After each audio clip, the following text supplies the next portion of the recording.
విద్యార్థి తండ్రిపై ప్రభుత్వ ఉపాధ్యాయుడు దాడి చేయడంతో బాధితుడు ఏడుస్తూ రోడ్డుపై ఆందోళన చేసిన ఘటన నస్రుల్లాబాద్ బొమ్మందేవ్ పల్లి క్రాస్ రోడ్డు వద్ద శుక్రవారం జరిగింది. పోలీసులు, బాధితుడు తెలిపిన వివరాల ప్రకారం బొమ్మందేవ్ పల్లికి చెందిన తోలి సుందర్ పిల్లలు రాంప్రసాద్, హరిప్రసాద్, అస్మిత స్థానిక ప్రాథమిక పాఠశాల ఆంగ్ల మాధ్యమంలో చదువుతున్నారు. ఇదే బడిలో నెమ్లికి చెందిన పుష్ప అనే ఉపాధ్యాయురాలు పని చేస్తున్నారు. ఒక్కో విద్యార్థి రూ. 1500 చొప్పున ముగ్గురికి కలిపి రూ.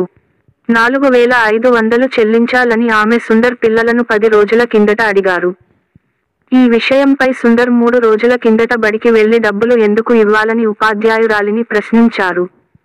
అలాగే దీనిపై సంబంధిత అధికారికి ఫోన్ ద్వారా ఫిర్యాదు చేసినట్టు తెలిపాడు. ఈ క్రమంలో శుక్రవారం సుందర్ ఇంటికెళ్లేందుకు బొమ్మందేవ్ పల్లి క్రాస్ రోడ్డుపై నిలబడ్డారు. అదే సమయంలో సదరు ఉపాధ్యాయురాలి భర్త, ప్రభుత్వ ఉపాధ్యాయుడు అయిన రామకృష్ణ తన భార్య ఉద్యోగం పోవడానికి ప్రయత్నిస్తున్నవంటూ సుందర్ పై రోడ్డుపైనే దాడి చేసి దుస్తులు చించివేశారు. దీంతో బాధితుడు మనస్తాపం చెంది ఏడుస్తూ తన భార్యతో కలిసి రోడ్డుపై పడుకొని ఆందోళన చేశారు. తనపై దాడి చేసిన ఉపాధ్యాయుడిపై చర్యలు తీసుకోవాలని ధర్నా చేపట్టారు. దీంతో వాహనాలు నిలిచిపోయి రాకపోకలకు అంతరాయం ఏర్పడింది. విషయానికి తెలుసుకున్న ఎస్ఐ లావణ్య సుందర్ను సముదాయించి ఆందోళన విరమింపచేశారు. అనంతరం తనపై దాడి చేసిన రామకృష్ణపై చర్యలు తీసుకోవాలని బాధితుడు పోలీసులకు ఫిర్యాదు చేశారు.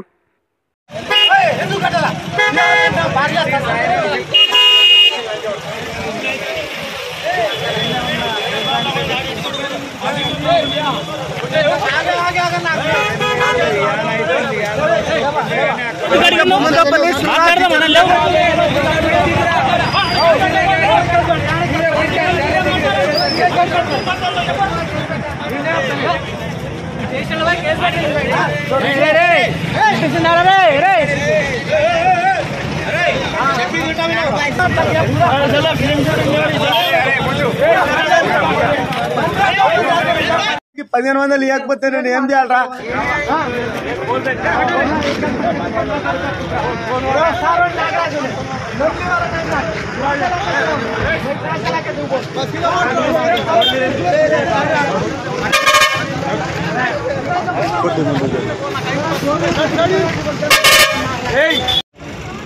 అంగి మింగి మొత్తం దింపేసిండు. 1500 ఇస్తుండే. ఎవరు అడుగుతున్నారు 1500? నాగరాజ్ సార్ అని 1500 అడుగుతున్నాడు ఒక్కొక్కరు. నాగరాజ్ సార్ ఎందుకు అవుతాడు? ఆయన సార్ కాదు. అలా భారీగా టీచర్ ఉందంట. మొత్తం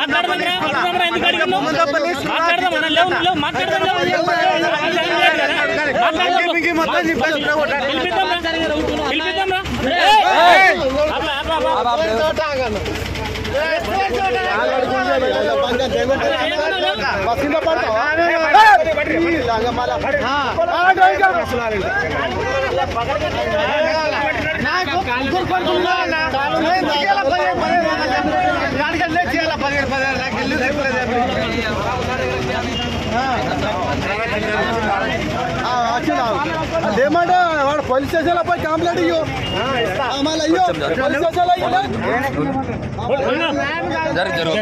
చెప్తా.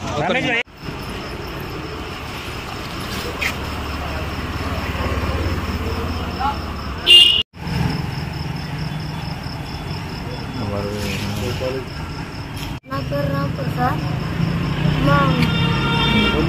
మా బొమ్మందేవ్ పల్లి. మా స్కూల్లో 1500. సార్ మాది బొమ్మందేవ్ గ్రామం సార్. నేను అంబులెన్స్ నడిపిస్తాను సార్, ప్రైవేట్ అంబులెన్స్ ట్రాన్స్ వల్ల. అంబులెన్స్ నడిపించి నేను ఇంటికి పోతున్నా సార్. నిజామాబాద్ వెళ్ళి అంబులెన్స్ బాన్సాల్లో పెట్టేసి ఇంటికి వెళ్తున్నా. ఇంటికి వెళ్ళే విషయంలో ఏమైందంటే నాకు ఆయన ఎవరో నాకు తెలియదు సార్. తెలియదు. నేను బొమ్మందేవ్ ఎక్స్ రోడ్కు ఇటుబంది నుంచి రోడ్ దాటుతున్నా. వచ్చేసి మా భార్య నువ్వు చేసి మా భార్య సస్పెండ్ అవుతుండేరా అని చెప్పేసి నాకు ఫుల్ కొట్టేసిండు సార్. అంగి ముందు మొత్తం తిప్పేసిండు. ఫుల్ ఘోరంగా కొట్టేసిండు సార్. కొట్టేసిన దాని తర్వాత ఎందుకు కొట్టినావు అన్నా అని అంటే మా భార్య సస్పెండ్ అవుతుండే నువ్వు అంటే మీ భార్య ఎవరు? నాకు మీ భార్య అంటేనే నాకు తెలియదు. ఆయన ముఖం తెలియదు, ఆయనే తెలియదు. అయితే మీ భార్య ఎవరంటే నువ్వు మీ కొడుకులు గవర్నమెంట్ స్కూల్లో చదువుకుంటారు కదా, మీ కొడుకులకు 1500 కట్టకపోతే నేను ఒక సార్కి ఫోన్ చేస్తుంటే సార్, మన స్కూల్ పెద్ద సార్ అంట. అయితే నాకు మా ఊరు అతను ఒక నంబర్ ఇచ్చిండే.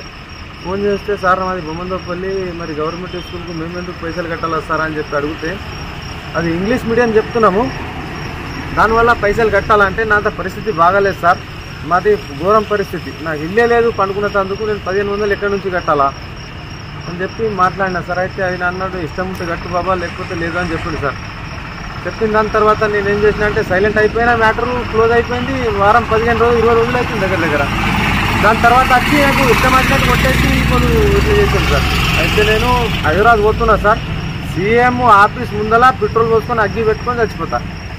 ఎందుకంటే నా పరిస్థితి అయినట్టు మా పిల్లలది కావద్దు సార్, నా పరిస్థితి అయినట్టు పిల్లలది కాదు. పిల్లలు బర్ల కాడికి పోతే వాళ్ళే గవర్నమెంట్ వాళ్ళే వచ్చి పట్టుకుపోతారు, మరి గవర్నమెంట్ వాళ్ళే పైసలు అడుగుతారు. యాడికింద తెచ్చి కట్టాలా సార్ మేము చెప్పండి సార్. నేను యాడికింద తెచ్చి కట్టాలా, మా అంతా రూపాయి లేవు, మా పరిస్థితి బాగాలేదు.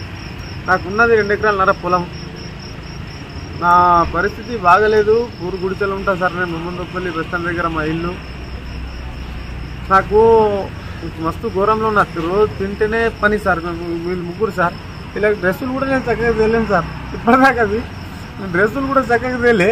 అసలు నేను 1500 ఎందుకు కట్టాలా సార్ అని చెప్పి కంప్లైంట్ ఇచ్చిన, దానివల్ల నాకు కొట్టి ఇట్లా చేసేసింది సార్. ఈరోజు నేను నసరాబాద్ పోలీస్ స్టేషన్లో కంప్లైంట్ ఇచ్చిన, మళ్ళీ నేను ఇప్పుడు సీఎం ఆఫీసు పోతా, ఆడ పెట్రోల్ రేపు పొద్దుగాల 10-10:30 టైంలో పెట్రోల్ పోసుకొని బరోబర్ చచ్చిపోతా సార్. ఆడ నాకు న్యాయం చేస్తేనే ఒకుంటా, కానీ నాకు న్యాయం జరగకపోతే బరోబర్ నేను పెట్రోల్ పోసుకుంటా రేపు పొద్దుగాల. ఆడ రేవంత్ రెడ్డి సార్ మన ఉంటుంది కదా సీఎం ఆఫీసర్, దాని దగ్గర పోతా, పెట్రోల్ పోసుకొని అగ్గి పెట్టుకొని చచ్చిపోతా సార్.